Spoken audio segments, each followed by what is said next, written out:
Thank you, Marshall. Be kind. Spread love. Yeah, I mean, what else needs to happen? Oh, goodness. The theme in the Science of Mind magazine and for the Centers for Spiritual Living this month of August has been fear, motivator and guide. And fear can take up some energy, can't it, in our life? And last week, Reverend Lucian talked about the fears in his youth growing up and what he learned from them. It was powerful. And there's been moments recently when I noticed for myself that I can spend a lot of energy wanting something to be different. A circumstance, a feeling, someone else, even myself. And underneath it, there's that voice that says, this shouldn't be happening. Shouldn't. You ever shoot on yourself? And then I feel fear. And when I take a deep breath, I can rest in the question or the message. What is there behind this? My teacher used to say, don't quit before the blessing is revealed. And I also find myself wondering what part of the fear or what part of receiving the blessing is letting go of my idea of what the blessing should look like. Yes. So many of you know that I've been experiencing deep grief for the past 3 months with the death of my husband. And some days are harder than others. But I know, one thing I know for sure is my heart is healing day by day. And I have found that there's an unexpected relief that comes when I stop fighting and fearing what's to come, and I accept what is. Just breathe. Stay open. Stay in the loving. And as Reverend Sarah says, what else is possible here? That's a great question. So if something in you feels heavy, uncertain, or fearful from what you hoped it would be, I invite you to just open to my message today and receive whatever support you need from the words that I'm going to share with you. You know, the other day, some people in parts of the world experienced a total solar eclipse. Wow. I don't know if you remember, in 2017, we had one. I was in Oregon. Rex and I were camping out in Oregon. It was in August 2017, and it was a full solar eclipse. And we were out camping in this open field in the middle of nowhere. And it was so interesting. It just slowly started getting dark and cold. The temperature dropped, and the lights in the town a little bit far away all started coming on, the evening lights. And dogs were barking, and things, and flowers were closing up. It's fascinating. And you know what? In the past, people were terrified of that event. They saw it as doom or God's wrath and anger. And today, we understand that why and when an eclipse happens, and when one occurs, we look on it with awe and wonder. Imagine if you could look at your fears the way we now look at a solar eclipse. Wow. Awe and wonder instead of dread. Because what once might have scared you could be something you could learn from. And maybe someday you will look back lovingly on yourself And know that you did the best you could with the awareness and the tools that you had at that time. Amen. And actually, what if there was nothing to be afraid of at all?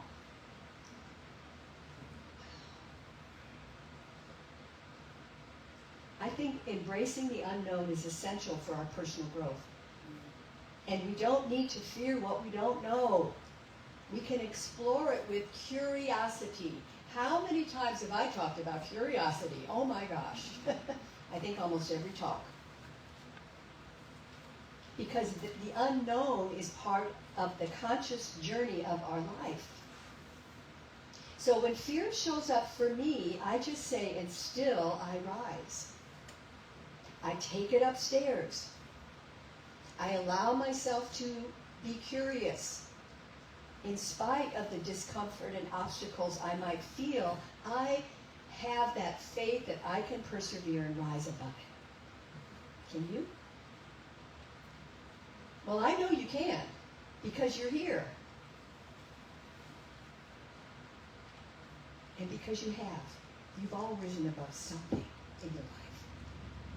So give yourself a pat on the back. Everybody just pat, pat, pat. Thank you. You did great. Oh my gosh. Perhaps, as author Mary O'Malley said, what's in the way is the way. Yes. Yes. What's in the way is the way. Some of you did a book study with me a few years ago with that. And that we rise and are liberated, not in spite of our challenges, fears, and discomforts, but because of them. You know, many people think a happy life is a challenge-free life. Wouldn't that be nice? However, life with its challenges stimulate us, invite us to evolve in consciousness. And still I rise. What does that mean to you? Think about that. Imagine allowing upsets and fears to lift you up. Just imagine that. I mean, I know it's kind of hard to wrap our mental mind around that, but at least be curious about it. So are you willing to rise today and be liberated? Yes. Yes. Yes. One person. Because when we rise to a higher thought or a new idea, we're open to possibilities. You can become a possibilitarian.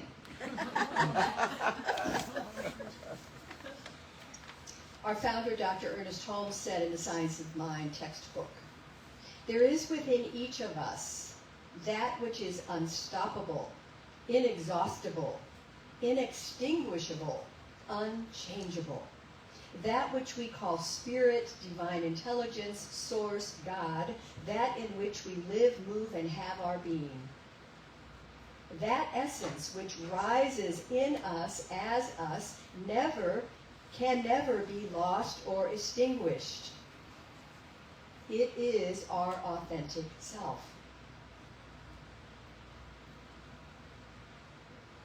The power of divine love rises in me and I am liberated.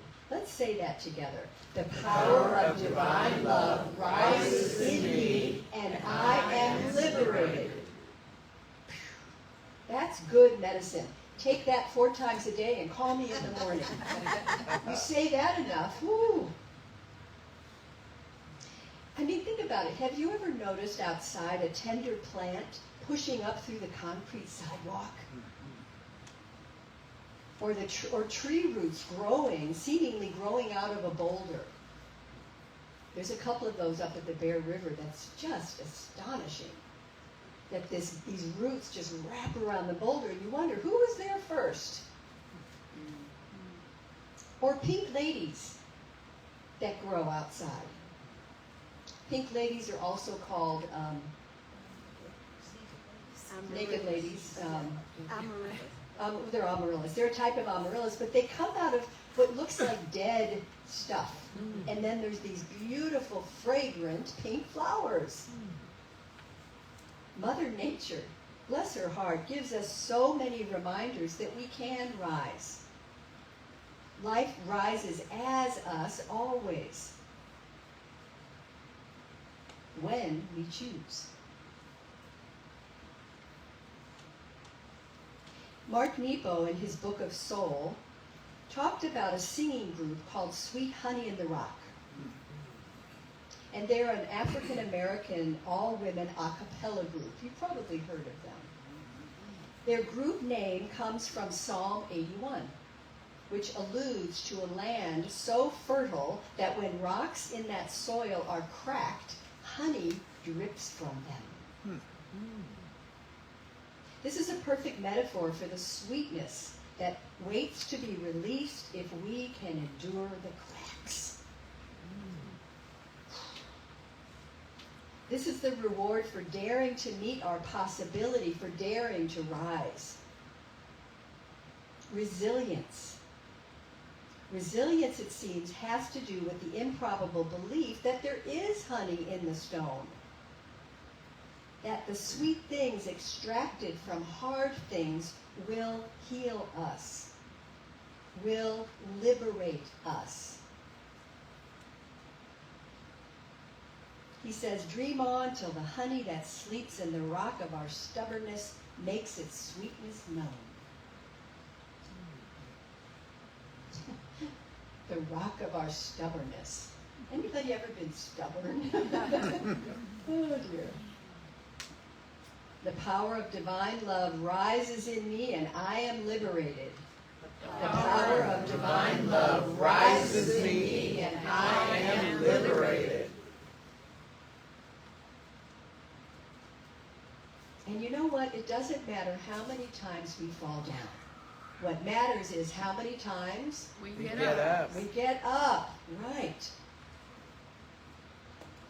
What if we didn't fear the future and gave ourselves permission to live a new way? You know, as I'm facing personally a whole new life without my beloved. And my mentor told me, oh, honey, you just finished Act 2. Now you're in intermission. And Act 3 is next. Hang in there. Or a new chapter. Ernest Holmes said, I know there's a power for good, which is responding to me and bringing into my experience everything that is necessary to my unfoldment. This power for good uses every part of my human experience, the joyous and the challenging, the pleasure and the pain, to guide me into a deeper awareness and knowingness of itself as me. In God, nothing is wasted. All of my life experiences are used by the power of good, enabling me to help others and to bless the whole world. Take a breath with that. Nothing is wasted.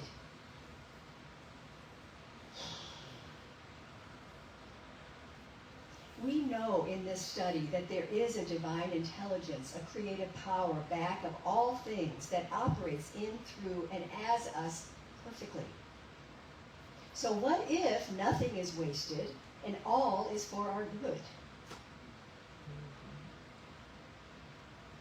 In this context, then, we face life's joys and challenges or fears with equanimity, knowing, trusting that all of our experiences are used by Spirit in service to our greater unfoldment and evolution.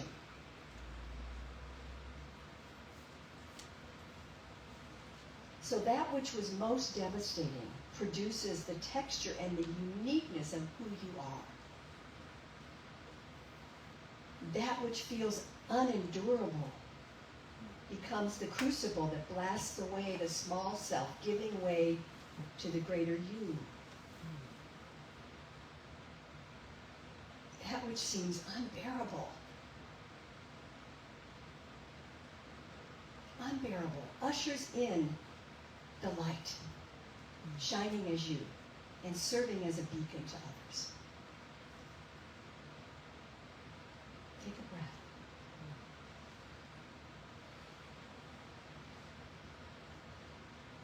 So what are the challenges and fears that you may be experiencing right now, and what are they trying to teach you? What are they offering to you? Just think about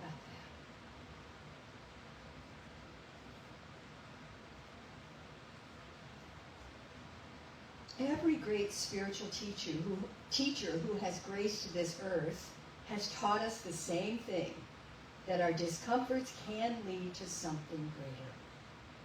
Whether it was the Buddha, whose father tried to protect him from all suffering, but he had to leave and experience all of it before he could find enlightenment. Or Joan of Arc, at age 17, led her people straight into battle, into victory. Or even beloved Jesus.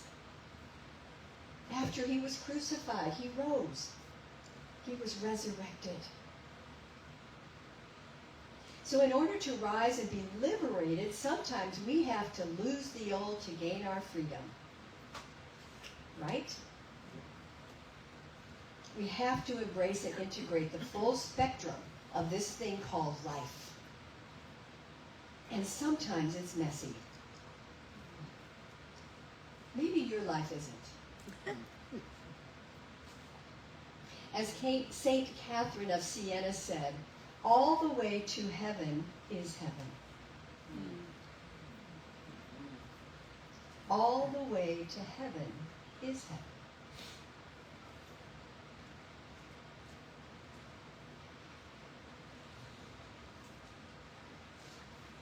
In many New Thought traditions, we tend to avoid pain and suffering via what's called spiritual bypass and other forms of denial. But I talked a few weeks ago about the journey of the spiritual warrior, the peaceful warrior.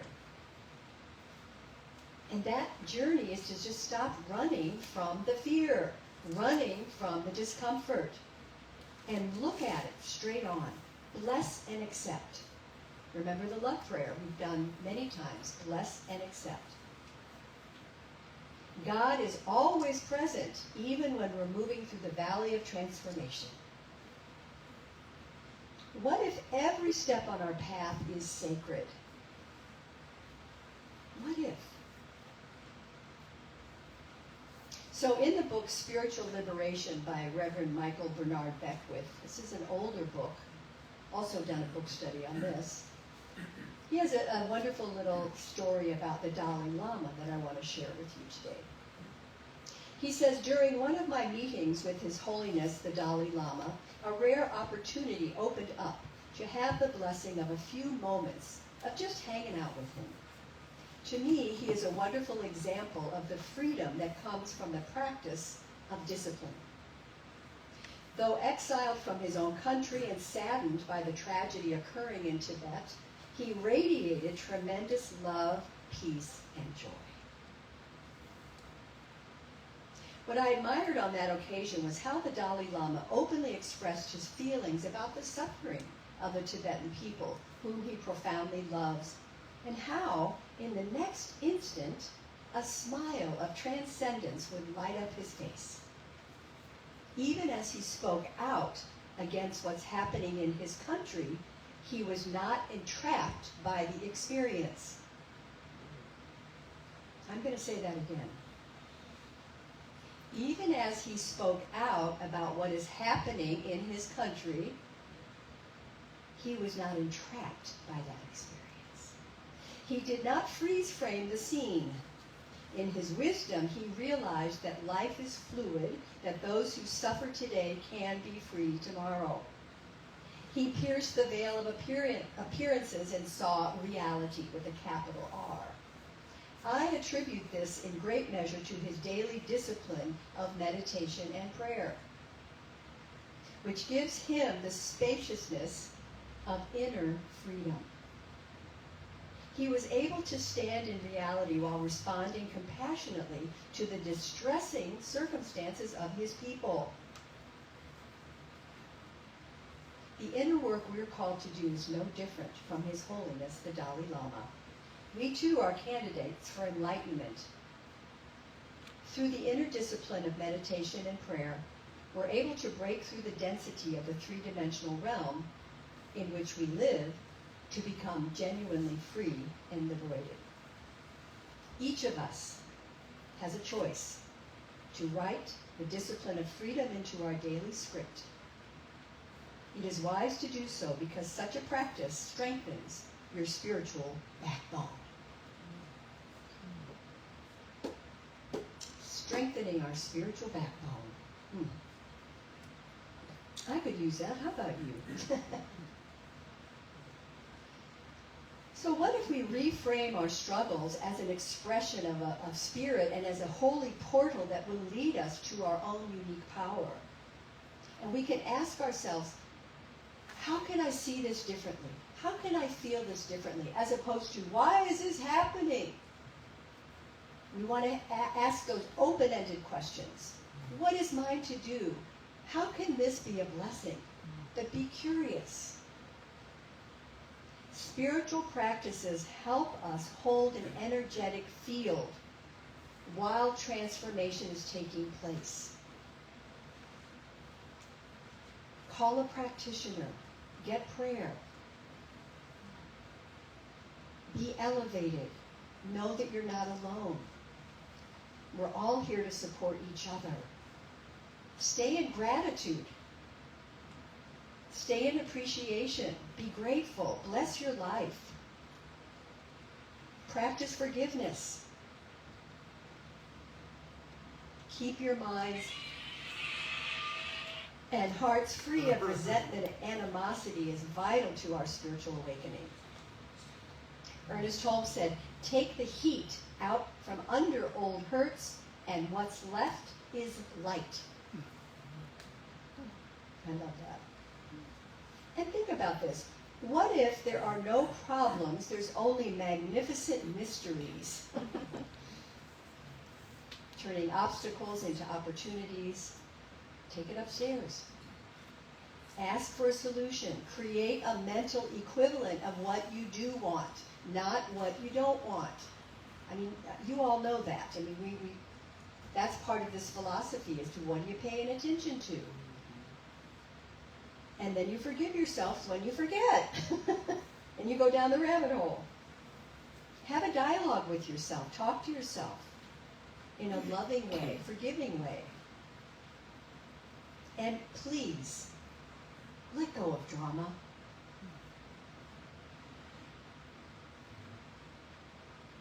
Notice when your mind starts chattering and writing operas about people and situations in your life that maybe haven't even happened yet.